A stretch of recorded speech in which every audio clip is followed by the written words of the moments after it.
An owl showed up out of nowhere and dropped a letter at my door. I thought it was some kind of mistake or prank, but when I opened it, the message inside completely changed everything I thought I knew. My name is Ethan Walker, and I never believed in science, fate, or anything that couldn't be explained by logic. That changed the night an owl appeared out of nowhere and landed on my porch railing. I live in a quiet neighborhood in Portland, Oregon, where the most unusual visitors are stray cats or the occasional raccoon. But this owl sat there like it had been waiting for me. Then, in the most surreal moment of my life, it dropped a sealed envelope at my door. At first, I laughed. It had to be some kind of prank, maybe a kid trying to imitate those fantasy movies where owls deliver letters. But the envelope had my full name written in careful handwriting. Ethan James Walker. Not just Ethan Walker, my middle name too, something few people knew. My heart skipped a beat. I carried it inside, sat at the kitchen table, and hesitated before tearing it open. The paper smelled faintly of smoke and cedar, like it had been kept somewhere old. The letter inside was short, but the words changed everything I thought I knew about myself.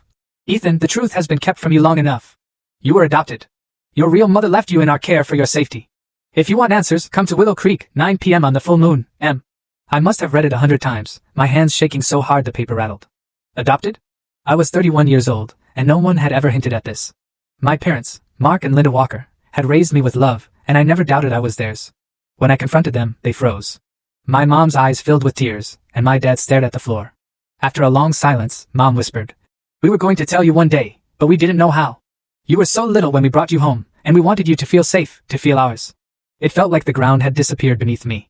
I wasn't angry at them for loving me, but the lies stung. My whole identity suddenly felt like a story I hadn't written. Who was my real mother? Why the secrecy? And who was M? Curiosity gnawed at me until I couldn't resist.